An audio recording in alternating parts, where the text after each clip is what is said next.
జై తెలంగాణ. మీకు తెలుసు కదా, మెదక్ నా అత్తగారు ఊరు. రామాయంపేట మళ్ళీ ఆయన మెదకోలు ఫీల్ అయ్యారు. రామాయంపేట మా అత్తగారు ఊరు, పద్మక్కదేమో మా దగ్గర వాళ్ళ అమ్మగారు ఊరు. కాబట్టి అక్కడికి వెళ్ళి పిల్లని ఇక్కడికి ఇచ్చినాం, ఆడికి వెళ్ళి పిల్లని అటు తీసుకుపోయాను.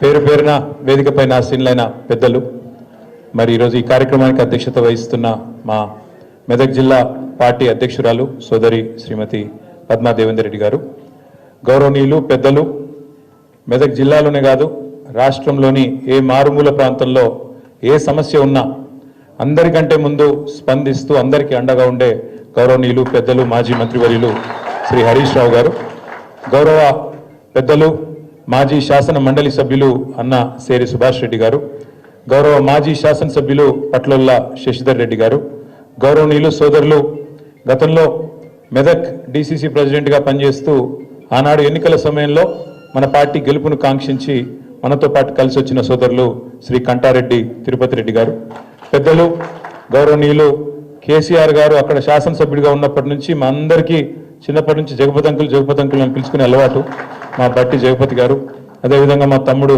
మల్లికార్జున్ గౌడ్ గారు, అన్న నాగర్ కర్నూల్ మాజీ శాసనసభ్యులు గౌరవనీయులు అన్న మరి జనార్దన్ రెడ్డి గారు, సోదరుడు జితేందర్ గౌడ్ గారు, సోములు గారు, మా తమ్ముడు ఎర్రోళ్ళ శ్రీనివాస్ గారు, ఇంకా వేదిక పైన ఉన్న అన్నలందరికీ పేరు పేరున, రావుల చంద్రశేఖర్ రెడ్డి అన్నగారు మన party general secretary head office incharge, అదేవిధంగా ఈరోజు మెదక్ నియోజకవర్గంలోని వివిధ ప్రాంతాల నుంచి తరలి వచ్చిన మా తమ్ముళ్ళు, అద్భుతంగా మాట్లాడిన జీవన్ కుమార్ గౌడ్ గారు, అదేవిధంగా నరేందర్ గారు, రంగారావు గారు, ఇంకా పేరు పేరున వారితో పాటు కలిసి వచ్చిన మీ అందరికీ హృదయపూర్వకంగా తిరిగి స్వాగతం సుస్వాగతం.